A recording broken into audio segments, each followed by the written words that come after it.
Hello friends. तो आज हम जो एक्सप्लेन करेंगे वो क्या है, 15 दिसंबर का न्यूज़ टुडे।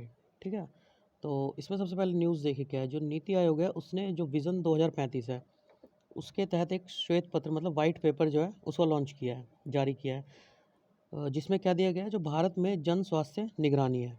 ठीक है, इसको लॉन्च किया गया जन स्वास्थ्य निगरानी, जो पब्लिक हेल्थ सर्विलियंस है। ठीक है, निगरानी पीएचएस को जारी किया गया। तो इस श्वेत पत्र में क्या है, जो हमारा त्रिस्तरीय जन स्वास्थ्य व्यवस्था है, जो प्राइमरी जो त्रिस्तरीय क्या होती है, प्राइमरी, टर्शरी और सेकेंडरी और टर्शरी। ठीक है, इसके अंतर्गत जो आयुष्मान भारत की जो स्कीम थी ना, उसको भी शामिल किया गया। ठीक है, उसको शामिल किया गया।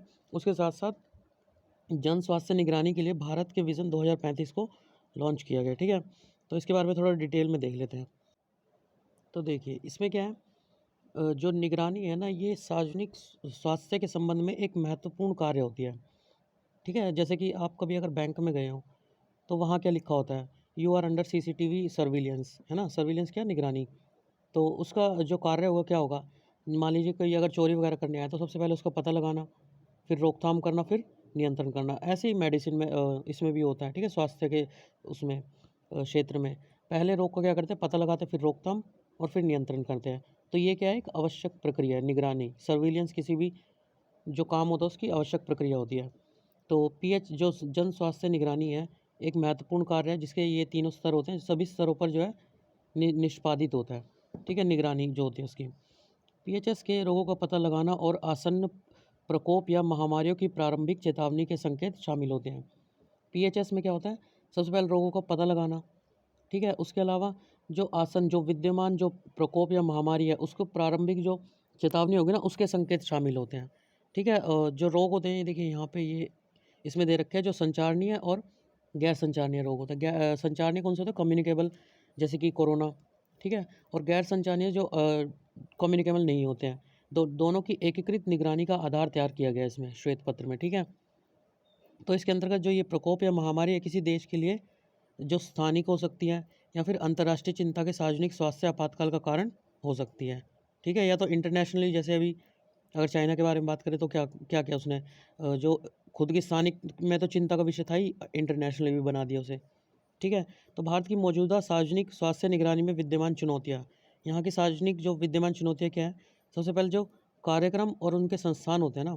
ठीक है, कोई भी संस्थान है या फिर जो उसके कार्यक्रम होते हैं, इनकी हम ऊर्ध्वाधर संरचना मतलब वर्टिकल, मतलब एक साथ इन दोनों को हम रख के इनकी निगरानी नहीं कर सकते हैं। ठीक है, इसमें ये काफ़ी चुनौती का काम है। कर तो सकते हैं, मतलब चुनौती का काम है ये।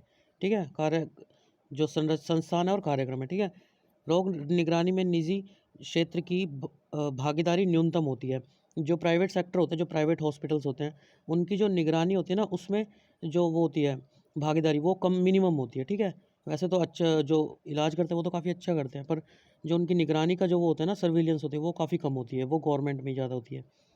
निगरानी में digital, social media, print media का सीमित उपयोग किया जाता है। ठीक है, इस इन अगर आप कभी भी जैसे सोशल मीडिया पे देखते होंगे तो अभी इस कोरोना टाइम को छोड़ दें तो आपने कभी मेडिसिन के बारे में ज़्यादा कुछ देखा नहीं होगा। ठीक है, गैर संचारी रोगों की निगरानी पर सीमित ध्यान दिया जाता है। जो ये होता है ना गैर संचारी, जो नॉन कम्युनिकेबल होते हैं, इन पे काफ़ी कम ध्यान ध्यान दिया जाता है। उसके अलावा इस विज़न के कार्यान्वयन कारक कारक क्या है, केंद्र और राज्यों के मध्य शासन की एक परस्पर निर्भर संघबद्धता प्रणाली, मतलब दोनों को एक साथ एक ही प्लेटफॉर्म पे लाया जाए। ठीक है, परस्पर निर्भर, जो एक दूसरे पे निर्भर भी हो। जैसे कि अभी 1-2 दिन पहले हमने पढ़ा था कि केंद्र ने जो है राज्य को दिए थे ऑलमोस्ट 8,000 करोड़ रुपीज़ दिए थे अपनी जो इकोनॉमी उसको चलाने के लिए, है ना। तो ऐसे ही जो चिकित्सा के उसमें भी, क्षेत्र में भी इनकी परस्पर निर्भर संघबद्ध प्रणाली हो। निगरानी के लिए एक डेटा संग्रह और साझाकरण तंत्र का उन्नत उपयोग हो। ठीक है, एक तो डाटा संग्रह हो और उसका साझा जो शेयर करते हैं आपस में केंद्र और राज्य, वो भी उसके लिए एक उन्नत उपयोग करना चाहिए। इसके अलावा जो डेटा विश्लेषण होता है, जो डेटा साइंस होती है, विज्ञान होता है, कृत्रिम जो आर्टिफिशियल इंटेलिजेंस होती है, या फिर मशीन अधिगमन होता है।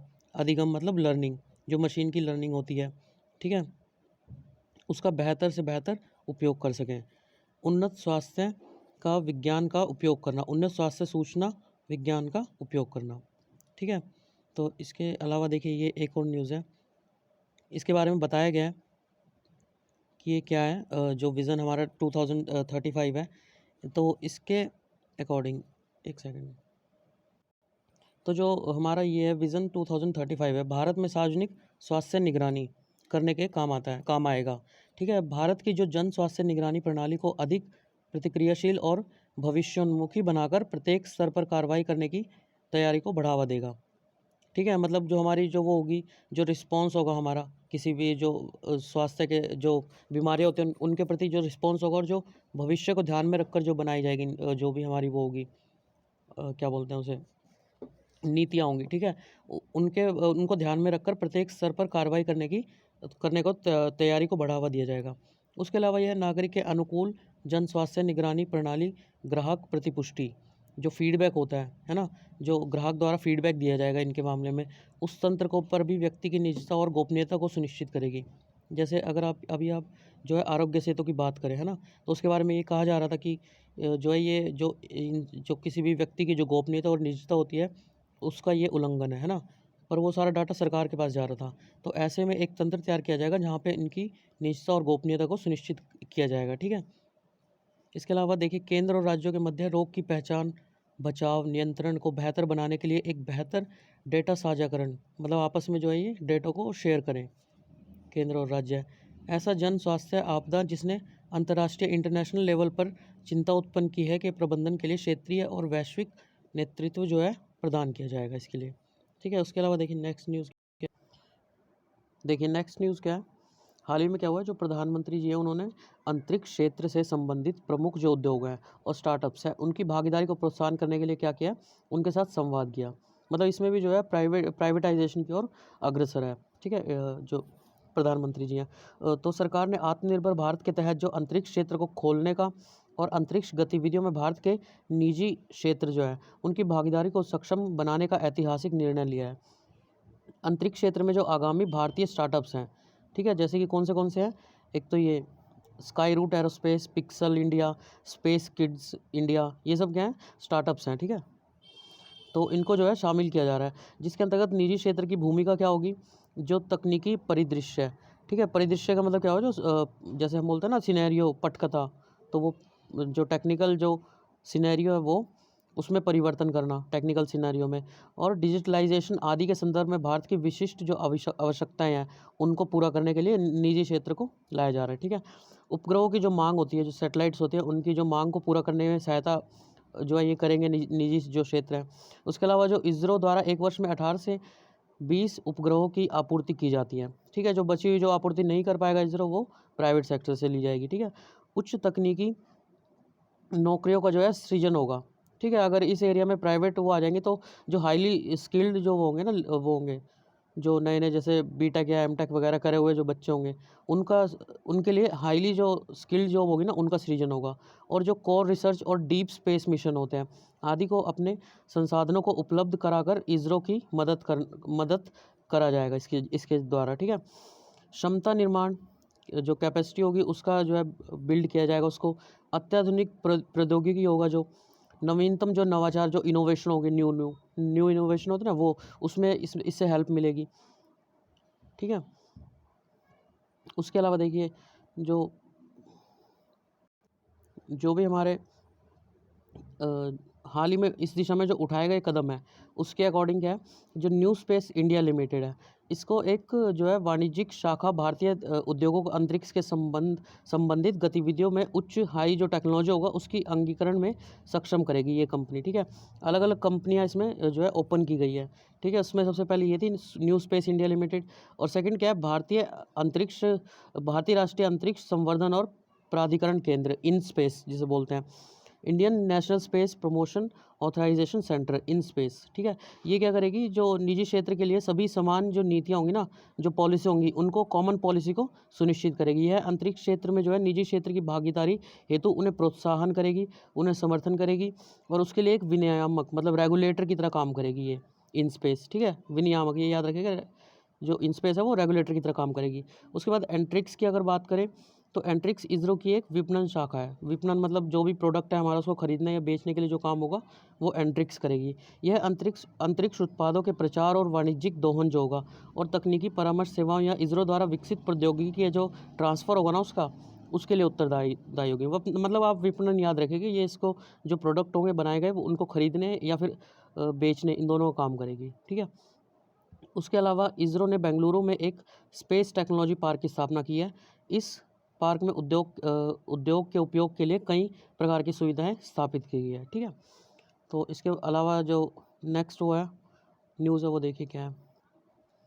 जो केंद्र सरकार है उसने 3 ऊर्जा यंत्र जो है जो पावर ग्रिड है उसके उत्पादन क्षेत्रों की योजना की जो है निर्मित की है, योजना निर्मित की है। इस कदम का उद्देश्य क्या है? मुख्य रूप से जो चीन में निर्मित उपकरण है ना, उन पर अंकुश लगाना है, ठीक है। और पारंपरिक और हरित ऊर्जा क्षेत्र दोनों में जो विद्युत उत्पादन, वितरण और उसका परीक्षण है, ठीक है। परीक्षण होता है मतलब उसका ट्रांसफ़र करना, ठीक है। जो भी हम विद्युत प्रोड्यूस करते हैं उसका ट्रांसमिट करना, उसका कंपनियों को आकर्षित करना, ये करके, ठीक है। भारत ने 2018 से 19 में क्या किया था, 2.16 बिलियन डॉलर मूल्य तक के जो सौर जो सन से जो हम बोलते हैं ना, फोटोवोल्टिक सेल होते हैं, पैनल होते हैं, मॉड्यूल होते हैं, उसको आयात किया था, मंगवाया था वो।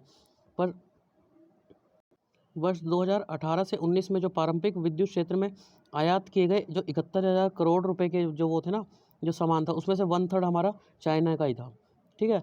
केंद्र ने 3 विनिर्माण क्षेत्र क्रमशः एक जो कोस्टल एरिया होगा, तटीय राज्य, एक जो वो होगा पहाड़ी एरिया होगा जो, ठीक है, एक जो भू आदाब जो जो भूमि होगी उस पर ऐसे राज्यों में स्थापित करने का प्रस्ताव किया है।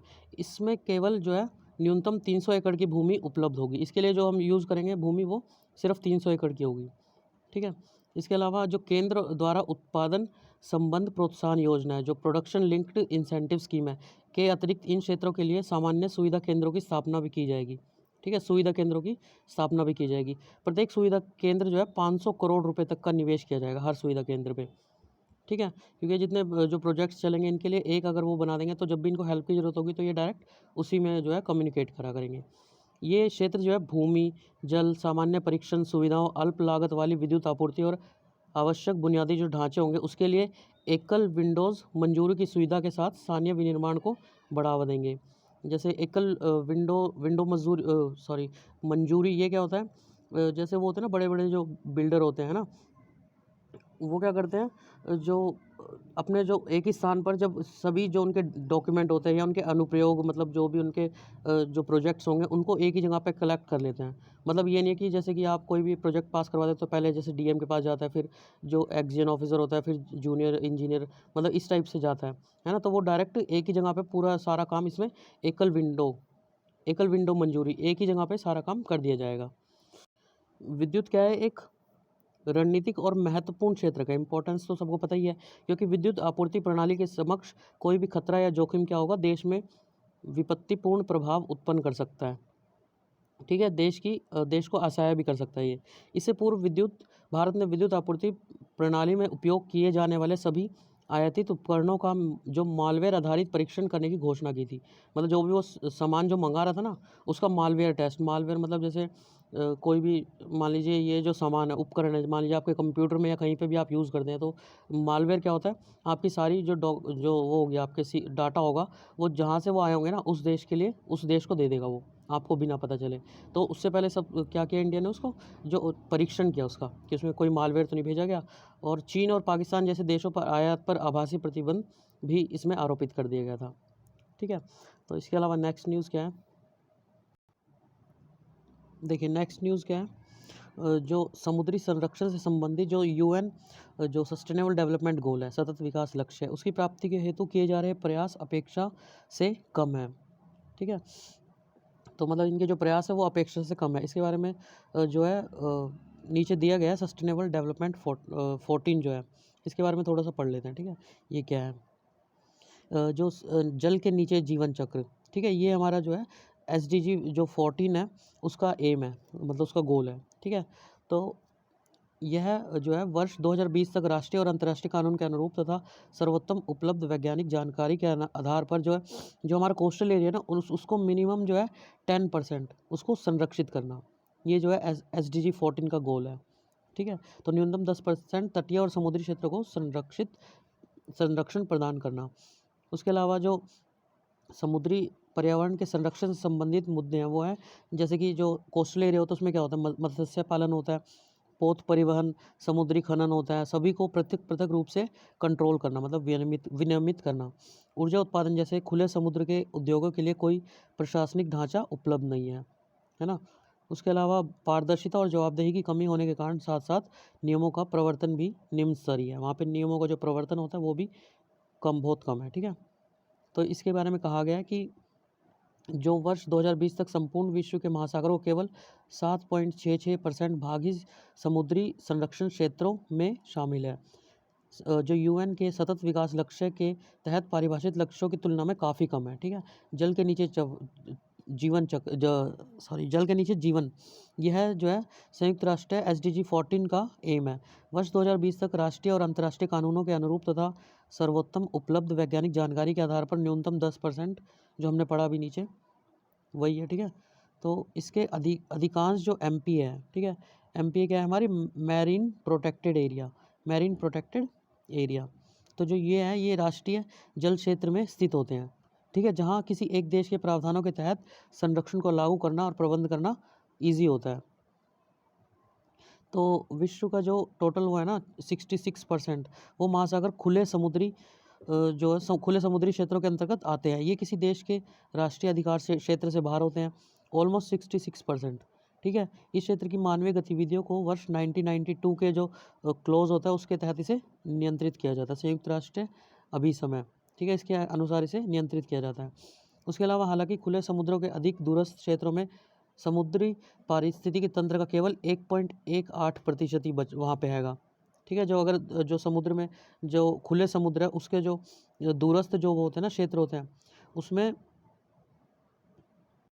उसमें जो सी का वो होता है ना इकोसिस्टम, वो सिर्फ 1.18% ही है, मतलब मानवीय हस्तक्षेप जो है बहुत कम है वहाँ पे, इसी वजह से, ठीक है। इसके अलावा क्या है, जो MPA है वो वस्तुतः मूल रूप से महासागर में स्थित एक क्षेत्र होता है, ठीक है, जहाँ मानवीय गतिविधियाँ क्या होती है आसपास के जल के क्षेत्रों की तुलना में अधिक सख्ती से कंट्रोल की जाती है, ठीक है। इन क्षेत्रों को स्थानीय, राज्य, क्षेत्रीय, देशज या राष्ट्रीय प्राधिकरण द्वारा प्राकृतिक या ऐतिहासिक समुद्री संसाधनों के लिए विशेष सुरक्षा प्रदान की जाती है, ठीक है। इसके अलावा अगर हम देखें तो समुद्री जो वर्तमान में विश्व का सबसे बड़ा समुद्री संरक्षित एरिया जो है अंटार्कटिका है ना, क्योंकि ये यहाँ पे साउथ पोल पे पूरा फैला पड़ा है, इसी वजह से ये यहाँ पे मानवीय हस्तक्षेप ना के बराबर ही है, ठीक है। तो ये सबसे बड़ा जो है रॉस सागर क्षेत्र, ये सबसे बड़ा समुद्री संरक्षित क्षेत्र है। इसके अलावा जो नेक्स्ट देखिए तो नेक्स्ट न्यूज़ क्या है इसमें, ये जो हमने 2-3 दिन पहले आर्टिकल पढ़ा था ना ग्रीन हाउस गैसेस के बारे में, ये उसी से रिलेटेड ही है, ठीक है। तो जो विज्ञान और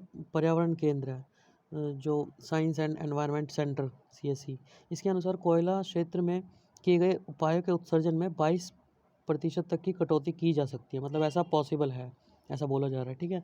तो इसके लिए क्या करना होगा, इसके लिए प्लान बनाया गया जो CSE विश्लेषण के अनुसार वर्ष 2030 में भी विद्युत उत्पादन मिश्रण में कोयले का लगभग 50% योगदान होगा, ऐसा कहा जा रहा है। तो इसको कम करने के लिए कुछ उपाय बताए गए हैं, ठीक है। भारत का कोयला आधारित ताप विद्युत क्षेत्रक भारत के ग्रीन हाउस गैसेस है उसके उत्सर्जन में 1/3 का योगदान करता है, सिर्फ कोयला का जो वो होता है यूज़ होता है। इसके अतिरिक्त भारत के ईंधन में संबंधित कार्बन डाइऑक्साइड, ऑक्सीजन में 50% और वैश्विक जो ग्रीन हाउस गैसेस के उत्सर्जन में इसका 2.5% का योगदान है। इसलिए यह सुनिश्चित करने के लिए प्रयास किए जा रहे हैं कि जो ग्रीन हाउस गैसेज है उसके उत्सर्जन को कम करने के लिए इसका कुशलतापूर्वक उपयोग किया जाए। CO2 को 22% तक कम करने के लिए इस प्रकार के प्रयास किए जा रहे हैं, ठीक है। पहला है बायोमास सह प्रज्वलन या सह दहन का प्रयास करना। इसमें मतलब क्या किया जाता है, आपने कभी अगर आप कोयला खरीदने गए हो तो क्या होता है, एक तो प्योर कोयला होता है ना, एक ये महंगा मिलता है, और जो दूसरा कोयला होता है ना इसके साथ जैसे घास फूस वगैरह मिला देते हैं, ठीक है। बायोमास क्या होता है, बायोमास होता है जैसे कि मान लीजिए मेरा वेट 100 किलो है, ठीक है। तो अगर मेरी बॉडी में से सारा लिक्विड निकाल देना, जितना भी लिक्विड है बॉडी में, ब्लड के अंदर है जो भी है, अगर वो निकाल दे तो जो मेरा प्योर मास बचेगा वो हमारा बायोमास कहलाता है, ठीक है। तो इस टाइप से जो है उसके साथ सह दहन या सह प्रज्वलन कराना, मतलब इसमें ऊर्जा का उत्पादन करने के लिए बायोमास ईंधन और एक आधार ईंधन, ठीक है, को एक साथ दहन किया जाता है। उसमें क्या करते हैं, घास वास मिला के उसे बना देते हैं दोबारा, थोड़ा वो सस्ता होता है कोयले के कंपैरिजन में। उससे क्या होता है, जो कार्बन का एमिशन होता है ना वो थोड़ा कम होता है उसका।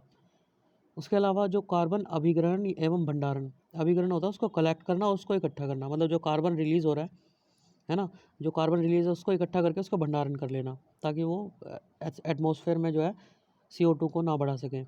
यह विद्युत उत्पादन और औद्योगिक क्रियाओं के दौरान उत्सर्जित CO2 को अधिग्रहित और संग्रहित करने की प्रक्रिया है। ठीक है, पर ये काफ़ी कॉस्टली होती है जो ये प्रोसेस है। इस प्रक्रिया में इसे वायुमंडल में उत्सर्जित होने से प्रतिबंधित किया जा सकता है।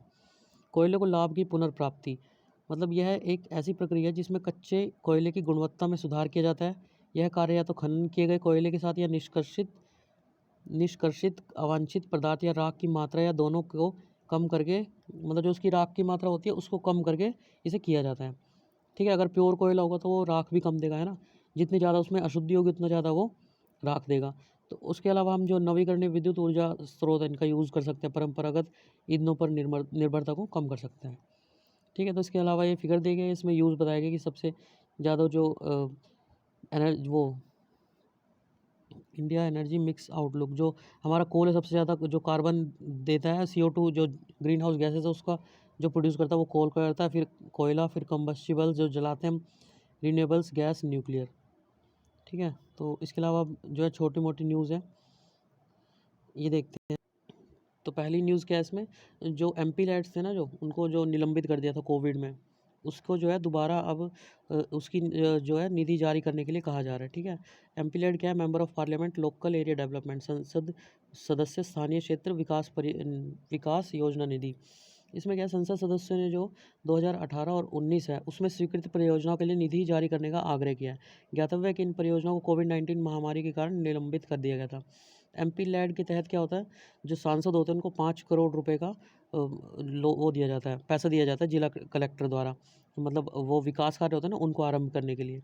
तो इसके अनुसार जो है जो वहाँ के सांसद होते हैं, अगर वो मान लीजिए अनुसूचित जाति की आबादी वाले क्षेत्र के वो हैं, तो उन्हें न्यूनतम 15% डेवलपमेंट करनी होती है। ठीक है, और अगर वो अनुसूचित जनजाति वाले क्षेत्र से बिलोंग करते हैं तो 7.5% की लागत वाले कार्यों की अनुशंसा करनी होती है मिनिमम। ठीक है, इसके अलावा जो है जो चाबहार पोर्ट है उसको अब दोबारा से जो है स्टार्ट किया जा रहा है, मतलब जब अब ट्रम्प जा रहे हैं, है ना, तो दोबारा से अब जो है उसे स्टार्ट किया जा रहा है। बाइडन आ जाएंगे तो पहले क्या था, ट्रम्प जो है ईरान को हर तरफ से ब्लॉक कर रखा था, प्रतिबंध लगा रखे थे। अब उनके जाने के बाद अब दोबारा से चाबहार प्रोजेक्ट पर काम होगा। अभी हाल ही में जो भारत वो उज्बेकिस्तान गए थे, है ना, तो भारत, ईरान, उज्बेकिस्तान के मध्य जो है त्रिपक्षीय कार्य समूह की बैठक का आयोजन हुआ, ट्राइलेटरल वर्किंग ग्रुप, तो TWG। इसकी बैठक चाबहार बंदरगाह के संयुक्त उपयोग पर विचार विमर्श करने हेतु आयोजित की गई। ईरान में चाबहार बंदरगाह को भारत, अफगानिस्तान और ईरान द्वारा हस्ताक्षरित त्रिपक्षीय समझौते के हिस्से के रूप में भारत द्वारा विकसित किया गया है। ठीक है, ये जो है भारत द्वारा विकसित किया गया ताकि यहाँ से यहाँ पे माल लाया ले जाया जा सके। हालांकि ईरान के अंदर इंफ्रास्ट्रक्चर बहुत कम है, पर उसके लिए भी जो है इंडिया अब जो भारत ने ईरान की सीमा से अफ़गानिस्तान को वस्तुओं और सेवाओं के परिवहन की सुविधा के लिए जारांज से देलाराम को जोड़ने वाली सड़क का निर्माण किया है। ठीक है, यह अंतर्राष्ट्रीय उत्तर दक्षिण परिवहन गलियारे से जुड़े होने के कारण यूरोप के साथ भी संयोजकता प्रदान करता है। मतलब यहाँ से जो है जो इंडिया ईरान जाके और इधर अफ़गानिस्तान में और यहाँ पे यूरोप में भी अपना जो है बिज़नेस कर सकता है। ठीक है, यह भारत को पाकिस्तान से होकर जाने वाले मार्ग का उपयोग किए बिना मध्य एशिया व अफ़गानिस्तान तक पहुँच स्थापित करने में सहायता प्रदान करता है। ठीक है, इसके अलावा नेक्स्ट न्यूज़, तो नेक्स्ट क्या है, ग्रीन अमोनिया। ठीक है, ग्रीन अमोनिया क्या है, जो आपने कुछ दिन पहले पढ़ा होगा ये NH3, इसके ऊपर एक आर्टिकल आया हुआ था। तो सरकार ने जो है आयात निर्भरता को कम करने के लिए जो ग्रीन अमोनिया परियोजनाओं की स्थापना हेतु बोलियों जो बिड्स होते हैं ना, बिक्री किसी भी चीज़ को बेचने पहले नीलामी करते हैं, तो उसके लिए आमंत्रित करने की योजना बनाई है। ग्रीन अमोनिया उस अमोनिया को संदर्भित करता है जो 100% जो है नवीकरणीय और कार्बन मुक्त प्रक्रिया के माध्यम से उत्पादित किया जाता है। ठीक है, यह हाइड्रोजन के उत्पाद के लिए प्राकृतिक गैस या कोयले की बजाय नवीकरणीय ऊर्जा का उपयोग करता है, इसलिए यह ग्रीन हाउस गैसेस का उत्सर्जन कम करने का सबसे प्रभावी तरीका है। अमोनिया एक तीव्र गंध वाली गैस होती है जिसका व्यापक रूप से कृषि उर्वरकों के निर्माण में उपयोग किया जाता है। इसका भंडारण और परिवहन सरल व लागत प्रभावी होता है। कुछ टाइम पहले वो आर्टिकल में आया था ना, जो इंडो गैंगेटिक जो मैदान है, सबसे ज़्यादा अमोनिया वहाँ पे पाया जाता है। मतलब जो कृषि हम करते हैं इंटेंस वो करते हैं, उसकी वजह से जो वहाँ पे अमोनिया का लेवल बढ़ता जा रहा है। ठीक है, उसके अलावा हम्प बेक्ड महाशीर, यह ताज़े जल की एक मछली होती है और कावेरी नदी बेसिन क्षेत्र में स्थानिक जीव होती है। ठीक है, कावेरी नदी बेसिन, इसे जो है टाइगर ऑफ द वाटर के रूप में भी जाना जाता है। ठीक है, क्या नाम है इसका अलग से? Tiger of the water. Kaveri नदी का उद्गम कर्नाटक के पश्चिम घाट की ब्रह्मगिरी पहाड़ी से होता है। यहाँ से यह तमिलनाडु से प्रभावित होती है हुई बंगाल की खाड़ी में विलीन हो जाती है। ठीक है, जहाँ सबसे पहले कहाँ से उद्गम स्थान क्या है इसका? ब्रह्मगिरी पहाड़ियाँ। फिर उसके बाद तमिलनाडु से प्रभावित होती हुई बंगाल की खाड़ी में। खतरा क्या है? मत्स्य की विनाशकारी विधियाँ, मत्स्यन की मतलब जो मछली पकड़ना होता है उसकी विनाशकारी विधियाँ, बांधों का निर्माण जिससे नदी प्रवाह की दर में कमी होती है, जल का अतिदोहन और प्रदूषण। ठीक है, IUCN अगर इसका स्टेटस क्या है? Critically endangered. इसके अलावा भारत में अन्य गंभीर रूप से संकटग्रस्त जलीय प्रजातियाँ कौन सी है? Ganga shark, Pondicherry shark, large tooth sawfish इत्यादि। ठीक है, ये छोटी मोटी चीज़ें हैं जो आप साथ के साथ लिखते जाइए, क्योंकि ये जो कुत्ते बिल्ली मछली ये होते हैं ना, ये में बहुत दिक्कत देते हैं। ठीक है, क्योंकि ये तो है नहीं आप एक बार बैठोगे सब याद कर जाओगे, धीरे धीरे करते जाओगे तो तभी होगा आपसे। ठीक है, उसके बाद प्रोजेक्ट 17, ये क्या है? प्रोजेक्ट 17 कार्यक्रम के तहत कुल 7 जो जलपोत होते हैं ना, जो मतलब पानी में जो जहाज़ चलते हैं हमारे, उसमें क्या किया है?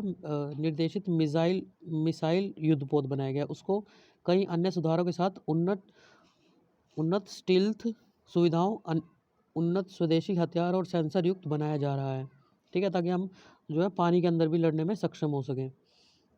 हाल ही में जो है भारतीय नौसेना ने दूसरे प्रोजेक्ट 17 युद्धपोत हिमगिरी का भारत के जलपोत निर्माता garden reach ship builders and engineers limited द्वारा अनावरण किया गया। इसका अनावरण किया गया मतलब शुरुआत की गई इसकी। ठीक है, मोविमियंतो सन इसिद्रो आंदोलन, मोविमियंतो सन इसिद्रो आंदोलन। अब इतने मुश्किल मुश्किल नाम से है। ठीक है, इस टाइप का एक आंदोलन चल रहा कहाँ पे? क्यूबा में। ठीक है, संचालित किया जा रहा है। इसके अंतर्गत देश में अभिव्यक्ति के लिए जो अधिक स्वतंत्रता की मांग की जा रही है। ज्ञातव्य है कि क्यूबा जो है पिछले 6 दशकों से अधिक समय में एक सत्तावादी कम्युनिस्ट शासन के अधीन रहा है।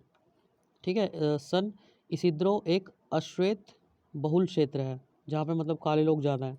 ठीक है, जिनका रंग काला होता है। ठीक है, जो हवाना का सर्वाधिक निर्धन भाग होते हुए भी सांस्कृतिक रूप से सक्रिय क्षेत्रों में से एक है। इसको यूनेस्को जो है विश्व विरासत स्थल ओल्ड हवाना का भी हिस्सा है। ये ओल्ड हवाना का भी हिस्सा है यूनेस्को द्वारा। ठीक है, सुर्खियों में रहे स्थान सबसे पहले सूडान, जो इसमें वो था ना, अभी हटाया गया टेररिज्म डेजिग्नेशन, इसको जो उपनाम था इसका जो नाम के आगे लगता था। ठीक है, आतंकवाद के प्रायोजक राज्य है, इसको पदनाम को हटा दिया गया अभी। सूडान पूर्वोत्तर अफ्रीका महाद्वीप का एक देश है। ठीक है, इसकी अंतर्राष्ट्रीय सीमाएं मिस्र, इरिट्रिया, इथोपिया, दक्षिणी सूडान, मध्य अफ्रीका गणराज्य, चाड, लीबिया से संलग्न है। ठीक है, इसके अलावा मोरक्को, हाल ही में मोरक्को ने इजराइल के साथ अपने संबंधों को सामान्य किया। मोरक्को दक्षिण अफ्रीका के उत्तर में स्थित एक भाग है। यह अटलांटिक महासागर, भूमध्य सागर, अल्जीरिया और पश्चिमी सहारा के साथ अपनी सीमाएं साझा करता है। ठीक है, तो इसके बारे में देख लीजिएगा। बाकी बस आज के लिए इतना ही। और अगर आपको अगर वीडियो पसंद आता है तो प्लीज़ सब्सक्राइब माय चैनल, और अगर कोई भी सजेशन है तो प्लीज़ कमेंट में आप बता सकते हैं। ओके, तब तक के लिए हैव अ गुड डे।